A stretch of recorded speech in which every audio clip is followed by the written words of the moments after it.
In this video, we start looking at how you can build your tailor-made online sign-up form for your scheme. Go to the Scheme Settings screen and then select the Sign Up Form tab. In a new scheme, the sign-up form is in its default mode and will contain only the questions required to collect the minimum amount of information to create a member record. The first thing to note is that the questions on the sign-up form are arranged in sections. We'll show you how to edit, add and rearrange sections later on. In default mode, the sign-up form has two sections: member type selection and personal details. The first default field is the only question in the first section of the form, and it's where the applicant will select the role in which they wish to register. The other default questions in the personal details section ask for name and email address. Every field on the sign-up form can be edited by clicking on the edit icon. This will expand the field, and for different types of field will offer different edit options. If we edit the member type field, at the top of the edit panel we can see the preview.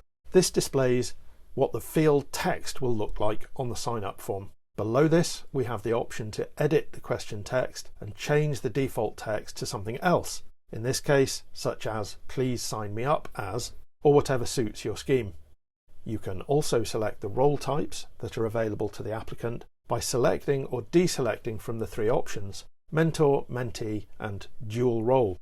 The role names used here will reflect the names that you entered on the Basic tab, so if you change these to coach and coachee, for example, that's what will display here.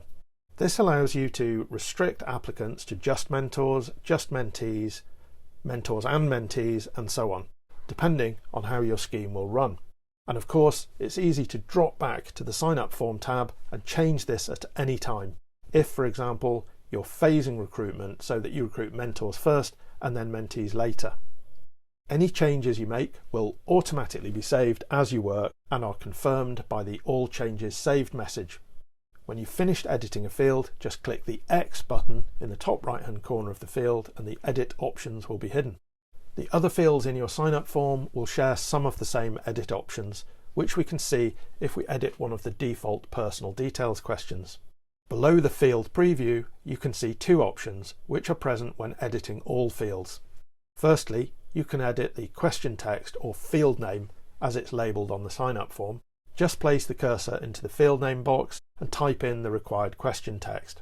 When displayed on the sign-up form, every question also has a placeholder text, which is displayed in the response box until the applicant starts typing or making their selections. The placeholder text can be edited by typing in the placeholder text box. It may be helpful to add some explanatory text or guidance here to indicate how the question should be answered. When you've finished editing, click the X button in the top right-hand corner to hide the edit options. This is the starting point for building your tailor-made sign-up form.